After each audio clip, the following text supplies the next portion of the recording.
Hi there, this is Attack from Down Under.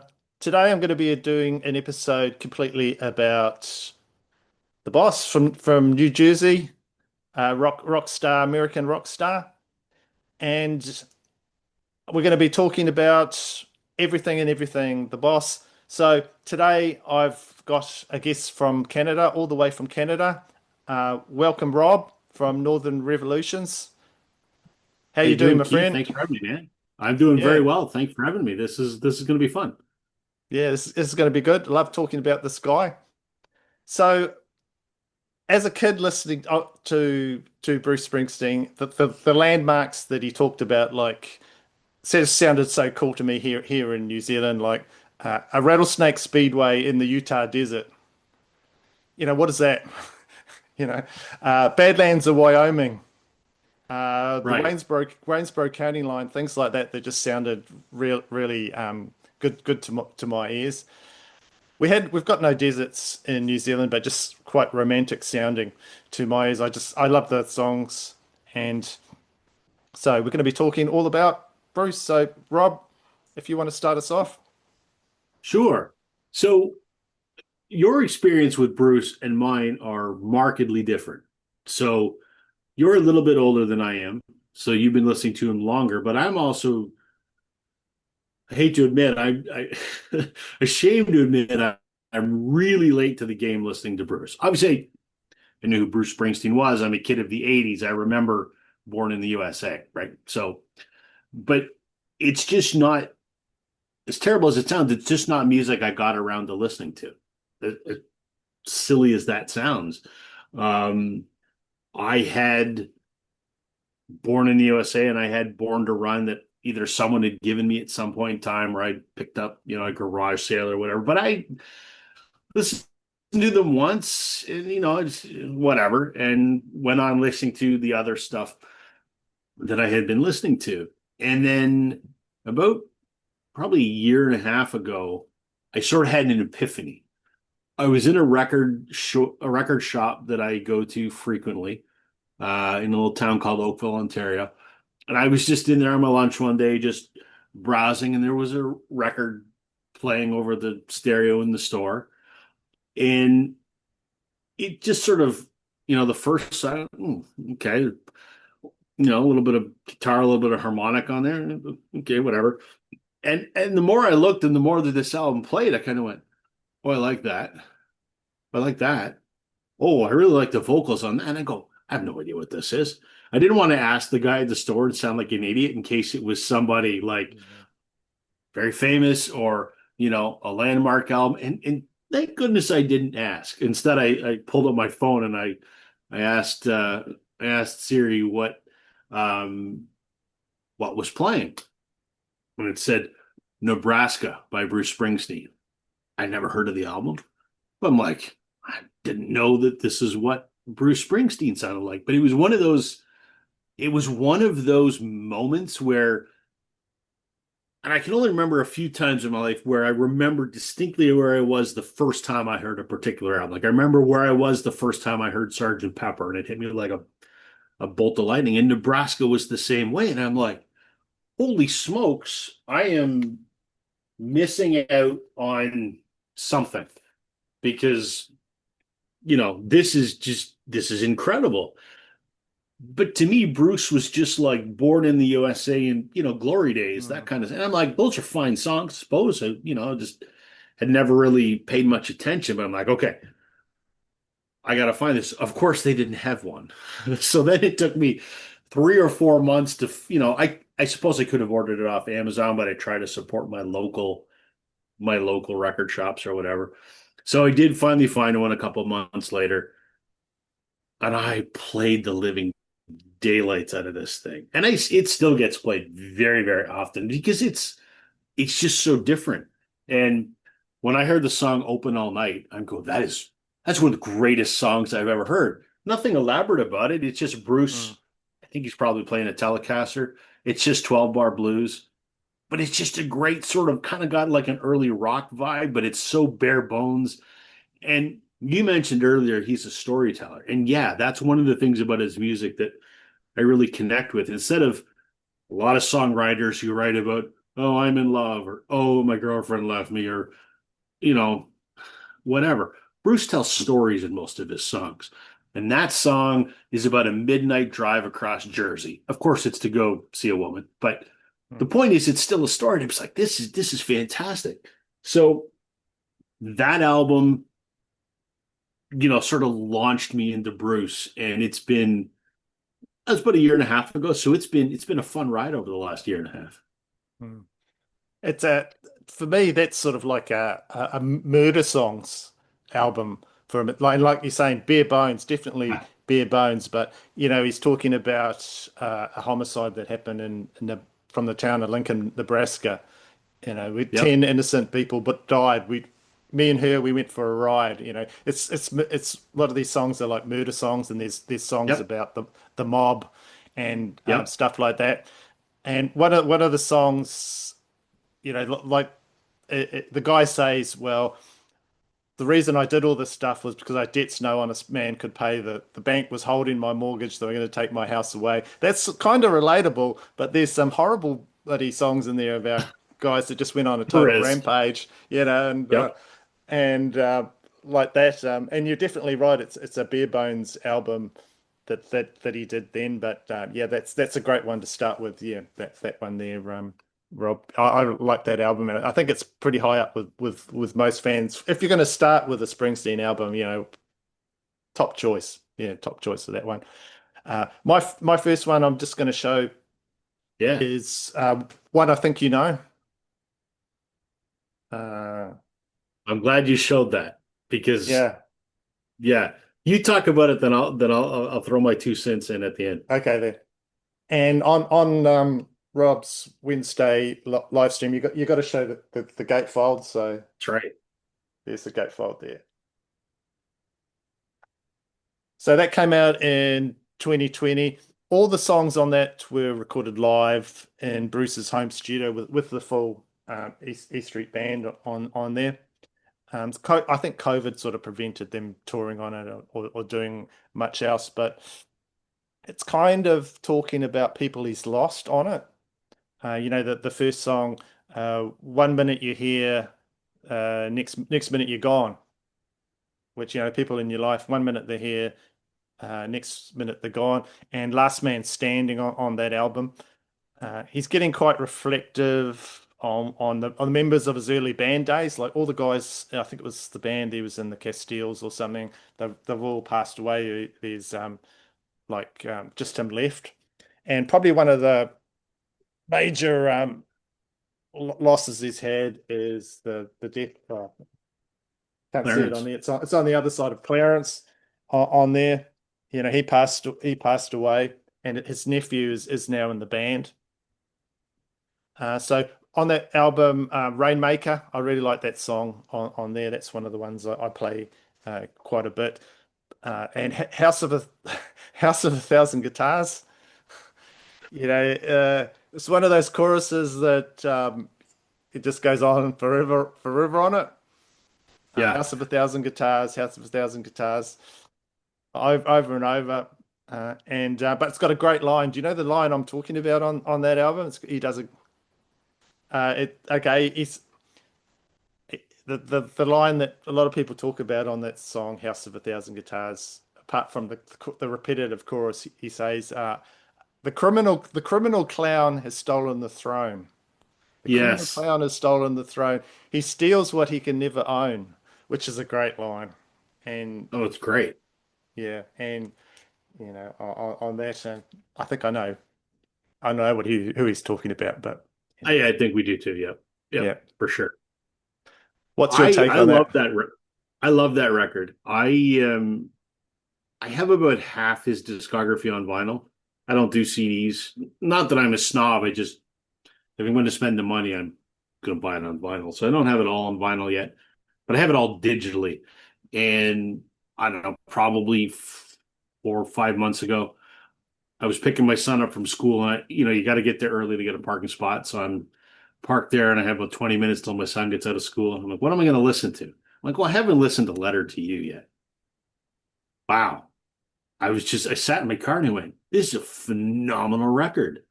Um, it had that, it had that live off the floor feel, but it was the whole band. To me, it sort of felt like some of the earlier stuff, which I really liked. Um, I certainly connected with the themes of loss. I've had some fairly significant losses in my life. I lost my dad a number of years ago, quite tragically. So I related to a lot of that. And that album, probably so Nebraska, my favorite, Letters to You, my second favorite. Mm. So I finally picked it up on vinyl maybe 2, 3 months ago. Yeah, quite new to you. Absolutely love it. It's phenomenal. The only song I don't like is A House of a Thousand Guitars. Yeah, And yeah. I'm a guitar guy. I don't know if anyone can see Mm. this or not. I mean, I don't have 1,000 in here. I have 15, but um it's the repetitive nature of that chorus that it just kind of annoys me, I suppose. But Mm. it's not a bad song. It's okay. You said House of a Thousand Guitars 37 times. Okay, Wow. I'm good. I'm good now. I don't need another Mm. 3 minutes of House of a Thousand Guitars. But I And still it, really, yeah. really enjoyed that record. And the other thing, they did a phenomenal job on the packaging of that album. It's got the Mm. book in it. It's got these record sleeve. They're sort of semi transparent. You can kind of see the image through it. They just did the whole gatefold and everything that's in it. Just one of the best packagings. And not that it really matters. I mean, you don't really buy an album for packaging, but if you're going to spend, at least in Canada, it's pretty close to $60 for a double album these days. It's nice that it's top quality packaging. Very impressive. Lovely album. Yeah, I liked how he did his lyrics, and his handwriting on it is pretty good. Yeah, yeah. Yeah, I love that whole record. Really, really good. Really good. If you got something to show, Yeah. oh, yeah. So I'll sort of take a step back. Well, I guess the next step in my journey. So like I said, I had Born to Run and I had Born in the USA, but they just kind of collected dust and they didn't do much with it. Listened to Nebraska and it just knocked my socks off. Several weeks later, my wife and son and I, we were at an antique market where it's like it's kind of like a market. There's a bunch of vendors there, and some will have dishes and knickknacks, and some will have, some of them have records. And I was going through this guy's bin, and he had a copy of Darkness on the Edge of Town. It says 25 bucks. It was that I didn't pay 25 bucks for it. It was $5. And I went, there's no ringware on it. I took the record out. Looks like it has never been played. I'm like, well, everyone says that this is a good Bruce Springsteen record. So I'm like, well, this sounds like the next place to go after Nebraska. And I took it home and I listened to it and I listened to it and I listened to it some more for the best part of a week. And I loved it. I loved everything about it. I mean, Badlands was just what a way to start an album. Um, Racing in the Street. And I mean, it closes out with Darkness on the Edge of Town. But I just thought it was a solid album. I loved everything on it. And I mean, I don't know really, I'm not a Springsteen enough expert to comment any further than that, but this was kind of the next one that I went, okay, I think this wasn't just like one album by an artist. I think I'm going to be in trouble here. I sense that I'm about to go down a rabbit hole, and Mm.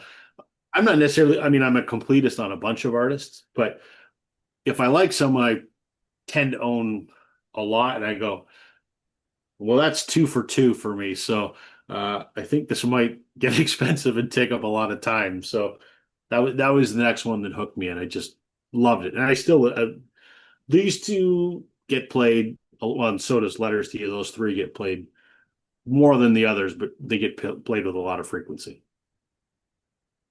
The top three album, Bruce album for me, Darkness on the Edge of Town, and Yeah.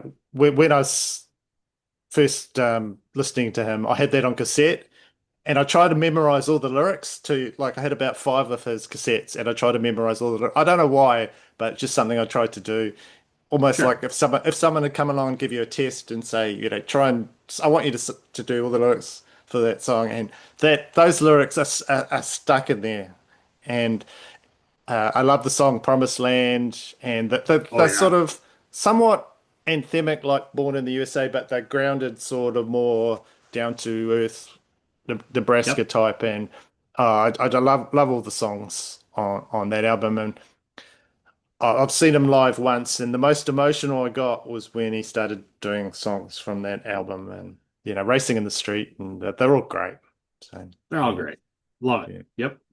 Right, Yep. Very next one I'll show is this one absolutely recent release. It's probably the recent thing I've bought from him. This absolutely kills for me. It's a record store day release that came out.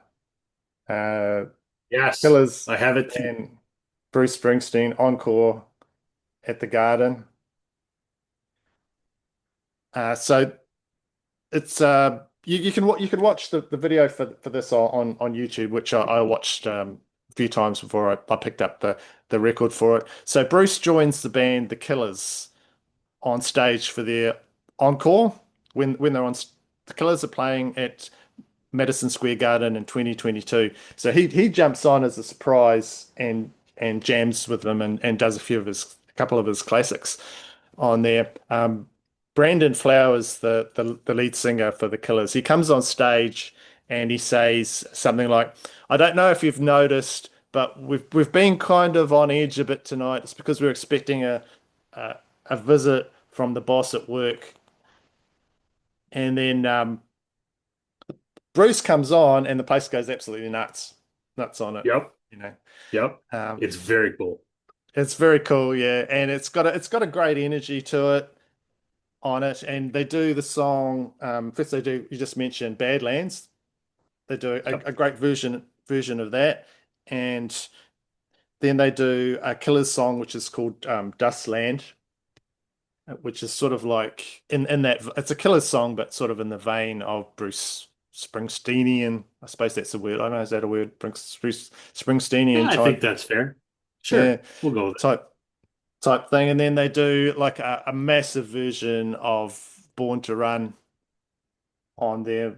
But yeah, that songs. But I didn't realize when I was listening to it how for that song Born to Run, how they really need that saxophone on it to It make it does. to make it really work.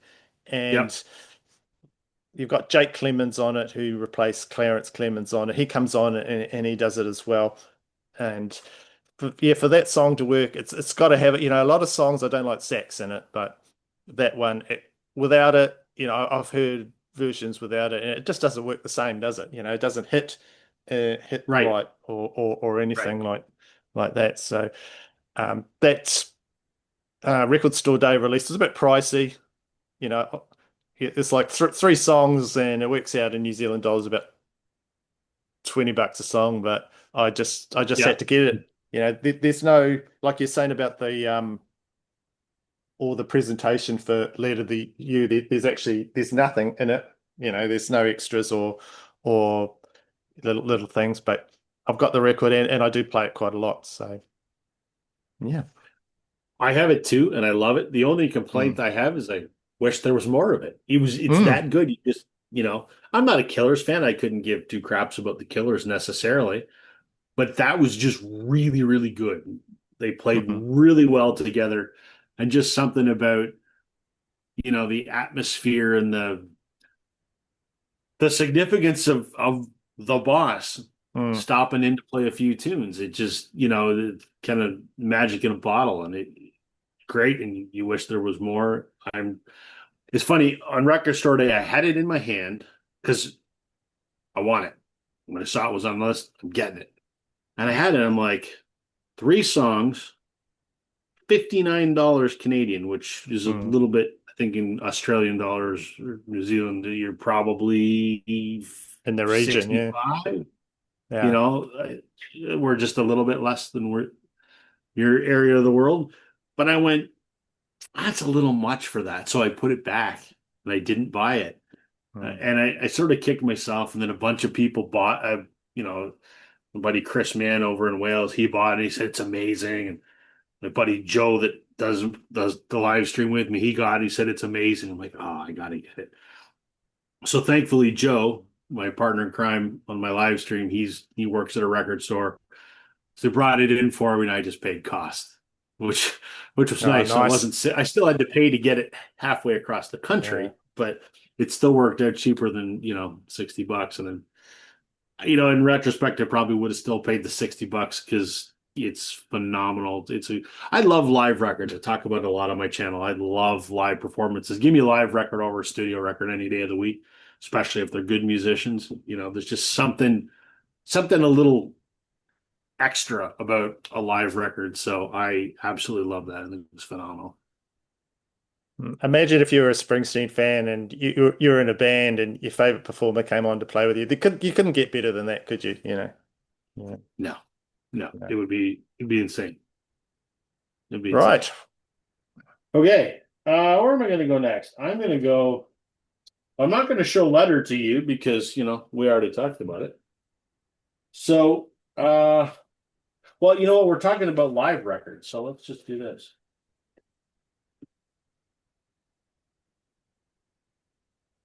Hmm. So, live 75 to 85. I bought it again at that same flea market that I found Darkness at the Edge of Town, different time, but and someone had put price stickers on it. So it's beat up, but the records, not a scratch on them. Don't know if they've ever even been played before. And I think I paid $20 for this. So I go, $20, 5 records, fantastic. And it's all live.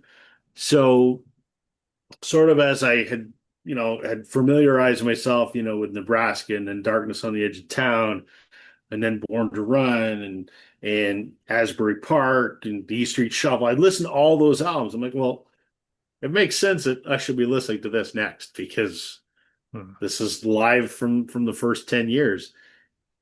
And this does not disappoint. Like, this is, as I said, I absolutely love live records. And I love that this is live spanning a decade, places all over the world. I can't rave enough about it. So sometimes if I go, I want to listen to some Bruce, but I'm not really sure what I want to I put this on because this has got stuff from multiple different albums and it's live. And I'm like, I never ever go wrong with this box set. I think it's just phenomenal. So there you go. Hmm. He cherry picked like for those albums like that. They cherry picked the best versions of the songs, Sure. that they did live and where it's just something special about it. But what I like from that is on the Wild Innocent and the E Street Shuffle. I like the live versions on that better than the tracks that are on here. I don't Yeah. know if it's the recording's not great on some of those early albums, so to hear them through that box set. Like I bought that box set when it came out, but it got the box got water damaged or something, so I had to throw it out. But I recently put it again on your favorite format. Can you guess what that is? Cassettes. I got it on You bought it cassette. on cassette. My On God. cassette, and Oh no. the box was perfect. The box and it had all the like. There's a booklet in there and a few different things. So yeah, and now I've got it on, the best format ever, which is cassette. So Oh my God. that was awesome. Cassette. Yeah. I'd be like, well, geez, I got something I can eat my dinner off of. That's what I would do with that. Cassette. Yeah, not a fan. I'd Not like a to fan find at it better. all. I'd like to find a better version of, I mean, like I said, the records are flawless, but Hmm. it does kind of bug me a little bit that there's some moron decided, let's put a price sticker on this. Hmm. Like, put it in a sleeve and put the sticker on it there. But Yeah, I have it on LP as well. Like, but I said the box just got damaged, so yeah, but got the book and yeah. everything in it. So Hmm. yeah, I love what an iconic cover too. I mean, Bruce. Hmm. I love these, standing there with his Telecaster. I have a little thing for Telecasters, as you can see. I have 7 of them behind me, so it's an instrument I relate to quite well. So yeah, I just Hmm. absolutely love this box set. It's the best of both worlds for me. It's Yeah, it's Bruce good. and it's live, so can't beat it. Hmm. And it's got extra songs that aren't on any albums and things like that you can Right. like. Yeah, Yep. that he did. Yep. He might have done live like once or twice, but you can listen to Right. them, which is great. But Yep. yeah, Bruce live. Uh, this I've got this DVD here.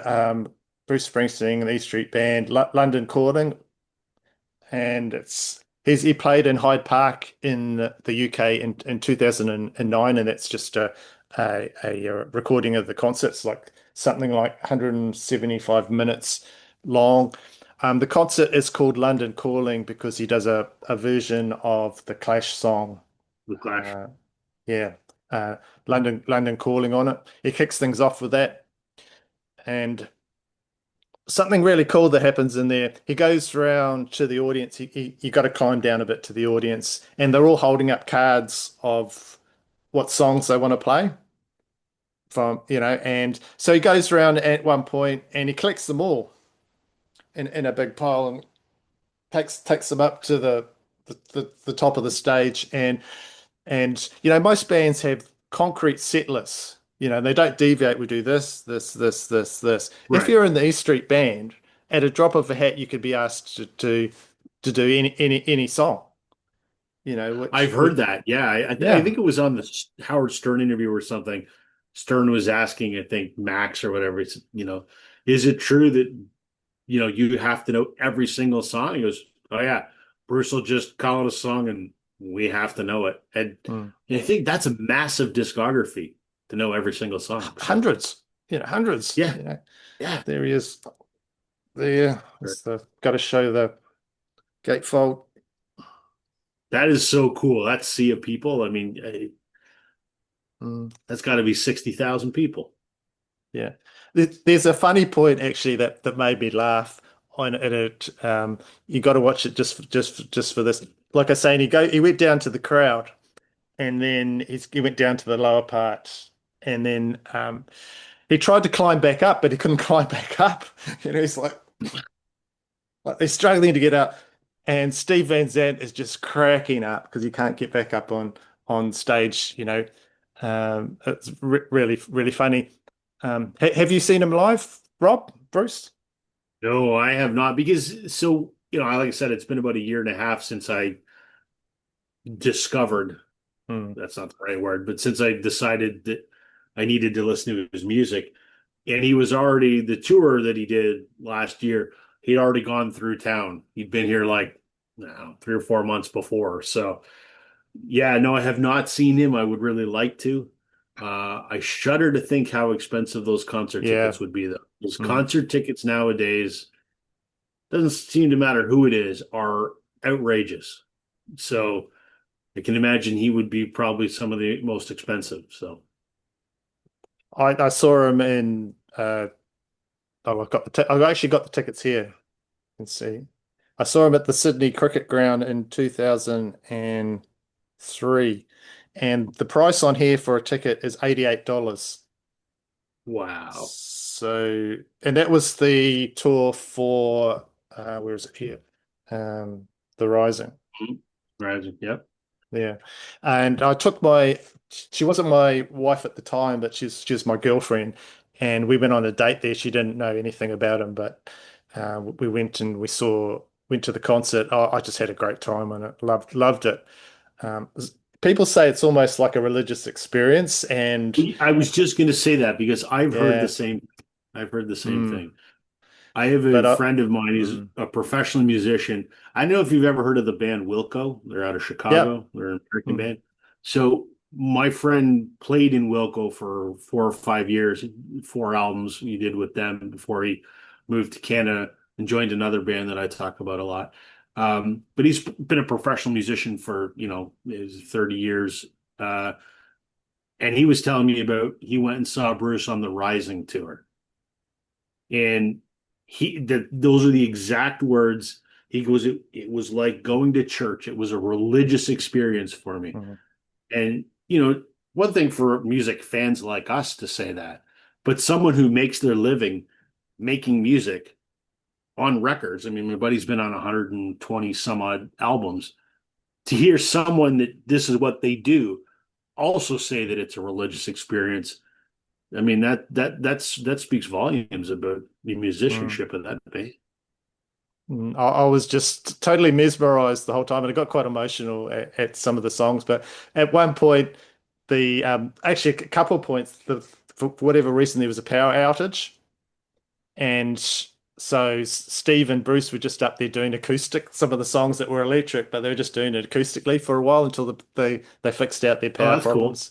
Yeah, so That's cool. that was quite funny at the time. But yeah, your next got All right. I'm gonna go with, I got a couple more here. I'll go with this one. This is one that I never see anyone talk about. And maybe I'm just not watching the right people. I don't know. But I don't see a lot of folks talk about Tunnel of Love very often.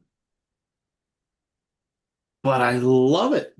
Um, I looked at it and I went, I found it at a record store and it was cheap and I'm going, I don't think I know any songs on here. The only song that I know is Tougher Than the Rest. And the only reason I know that is there's a local group here where I live that did a cover of it on one of their albums. So I knew that. So, but on that, I'm like, I don't think I know the rest of these. And I was listening to it and I'm like, oh, I know the song Brilliant Disguise. That's an incredible song. And just as I listened to the whole thing, I loved it. I mean, it's recorded in 1987, but to me, it doesn't have that 80s sound like a lot of people did, back then. Even maybe this is my opinion and it's wrong, but even you and I talked off camera before we started about U2. I even find some of U2's 80s albums sound like the 80s. yeah, To they me, do. this doesn't sound. Just seems a little more like it's not nailed down to a certain. It could have been earlier, it could have been a little bit later, but it just doesn't have that 80s sound to it. But I don't know what it is I like about it, but I love the song Brilliant in the Skies for sure. But just this was kind of where I went after the live stuff. So Mm. That yeah. is that is definitely a top five Bruce album for me. Really like it as well. Okay. I thought the cover when it came out, I thought he looked so cool on the cover with a car, and he's in the Yeah. black. I actually got a black suit and everything, and I couldn't find the cowboy thing, but I thought I used to have that, and I Yeah. got that on cassette. I got it for my birthday, and of course you're expecting more Born in the USA. But instead, you've Right. got like one about sort of relationships breaking down, and the things don't always go well in that with him. And he was going. This is like his breakup album type thing. And then I was going to say I he was was, divorcing his wife at that time, right? yeah, yeah. What's her name? Michelle Phillips. I Yeah. don't know. Can't remember. And I was watching the video for Tougher Than the Rest when he gets on stage with Patty and he sings that Yeah. in the video, and I was thinking, wow, they have a chemistry there. They have a Don't real they though? chemistry there. Yes, Yeah. they do. And that I'm like, was find a woman that looks at you the way she looks at Bruce, and and mm, and you've done well for yourself. mm. My So wife just looks at me annoyed because I didn't empty the dishwasher, and she's right. yeah, So yeah. but no, it's a fantastic record. I love it. Yeah. Oh, it's great. It's one that I listen to It's a lot. Yeah. it's And interesting that you say it's a top five record for you because I don't really have a frame of reference. And again, I admittedly am ignorant because I'm a relative newcomer to Bruce and have never really been cognizant of what his thoughts, what people's thoughts are, um, on what people's thoughts are on his albums. So for me to say that this is an album that I love, for all I know, Bruce fans could go, "That's a stinker." But to, mm, to hear you say that you think it's a good album too, it's like, well, maybe I'm barking up the right tree. I don't know if the albums that I like are considered good or considered bad. I know that I have a different opinion of Born to Run than just about everybody else, but oh I don't yeah, know whether yeah. we'll talk about that or not. But so yeah, it's interesting They that you it's one of your yeah. favorites as well. You've been knocking it out of the park so far, but the later ones, the album order, from best to worst, change all the time Sure. for me, and when what I'm listening to, and of course he's just put out a whole massive new album. So, that I'm trying to absorb that. But those early ones, the ones that you're talking about, are the ones that I love the most because I've just spent the uh, the most time with it. Sure. So my next pick, I'm showing. A friend gave me this. This is Lost Tracks 1. Came out in 1998, a box set of 66 songs, many of them unreleased, interesting demos, B-sides, and I've got the very rare, very rare Tracy edition. Um, so this was given to a friend of mine by his girlfriend at the time, Tracy. So it's got "Love You," Oh. lots of love, Tracy, on it. So um, he just wanted to get rid of all his music, and so that completed my Bruce collection. This is only like a few weeks ago, so he gave me this, which is it's great. It's full of stuff on it. I'm gonna listen to that at some point. But just something I wanted to mention is the on every album he does, he doesn't just do I'm going to record 10 tracks. That's it. I'm out of the studio. I'm going home. He'll record like a massive amount of songs, and then he might just put like I was saying, the 10 and it's all to fit a mood or a side of the album or what he's trying to do with it. And then he's got all those other songs. So example of this I want to give you is an album that he did, which is Western Stars there. So this is the bare bones studio album, right? Okay. As a completist, you've got to have all this stuff. There's a live version of the album, and that's his Yes, live I've seen that. performance. Yeah, that's Yep. his live performance. He does like a video. He sings all the songs in a barn and does live. And the difference between that is obviously it's live, but he does a version of Rhinestone Cowboy on it. So you got to have that if you like the song. If Ooh. you want the song Rhinestone Cowboy from uh, Glenn Campbell. Campbell, yeah, as So well as that. what's better, the live version or the studio album? Well, I prefer the live version, and if you like your live albums, you might I do. prefer that one, Rob. But definitely Okay. if you can catch the like the video of it where he goes through the whole album, Sure. um, and then I'll probably end up with both of them at some point in time. yeah, and then this came out recently, which has got two albums worth of songs that are on the same sessions. So you got four albums from just one, you know, uh, session that he did there. Like just a prolific songwriter, and there he is with his pickup truck. It's trying to do a whole Western thing there. Yeah, this Sure. pickup truck. Yeah.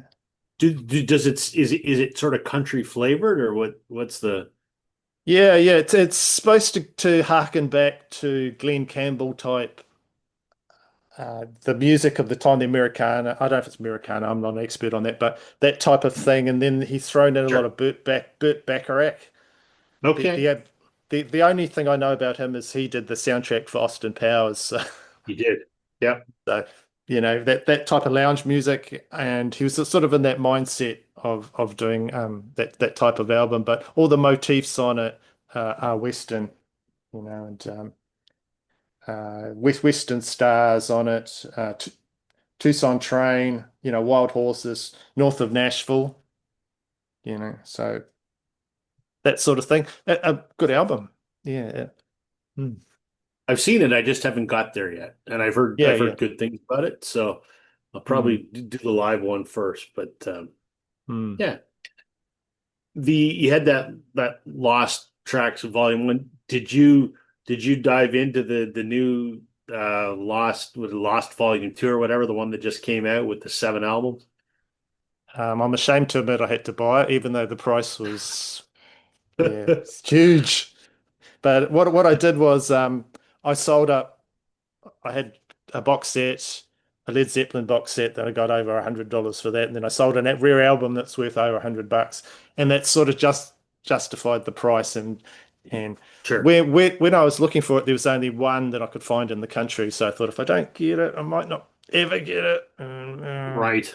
Yeah, you talk yourself into doing these things. So I do have it here, and yeah, but I thought about it and I went, I really like Bruce, but I don't know if I like Bruce for $475. mm, So I didn't do it. So I bought the two disc compilation uh album that resulted from that, and I really like it. It's to think that that's the stuff that didn't make the cut is astounding. mm. And he just gives away songs to other writers, and the hits Yeah, for other writers, and yeah, yeah. But it was like yourself, remarkable. I'm not going to hurry through it. You're sort of don't. I'm not going to hurry through that, and I haven't actually listened to everything yet because I don't. I just want to spend time with each one. There's just so much to listen to, and if I'm not going to rush it, and then I just want to enjoy it. What's the point in listening to it now? I got to get through it so I can get it Mm, put on my shelf. Well, that's not the point of buying the record. The point of buying the no. record is to appreciate the music. So I got to listen Mm. to an album three, four, five times before it soaks into this noodle of mine. So, um, yeah, that's why it's taken me, a year and a half, and I'm only sort of halfway through his catalog. So That's still good going. There's a lot of stuff. Yeah, that's true. That's true. yeah. So your next pick there, Rob? I got one more. I mean, I Okay. have others, but I'm talking in terms of what I pulled tonight. Yeah, I've I got one I, more too. I pulled Lucky Town. Um, I found this at a record show. I'm still looking for Human Touch. Yeah, I don't see these anywhere. The only time I've ever seen Lucky Town was the record show that I bought it. I've never seen Human Touch uh, in the wild. I could order it off Amazon and pay $57, I think it is, which I'm not going to do. But I was just, if I go to a record show or I go to a record store, one of the first places I go is Springsteen section to see if there's something there I don't have. And usually, used stuff, you see the same Born to Run, Darkness on the Edge of Mm. Town, Born in the USA, Asbury Park. You see the same ones, but I saw this at a record show, and I think the guy wanted $15. I'm like, perfect. I'd never heard it before. So I bought it, and I really, really like it. It's, he's got some albums that are a little slower and a little moody or a little, I don't know, singer-songwriter, and he's got others that are sort of more rock albums. And to me, upbeat guitar rock and roll. And I don't know if there's any songs in here specifically that really grabbed me, but I just remembered that I enjoyed the whole thing, and I still do enjoy the whole thing start to finish. I don't think there's a bad song on it. So I'm really looking to find Human Touch because if I'm not mistaken, they came out on the same day, I think is what the deal was. Yeah. That's why the covers Mm. kind of look similar. So I'm curious to see how that sounds in relation to this because I enjoy this quite a lot. So Mm. Human Touch has got some couple of good songs on it, but I actually listened to that one probably more now.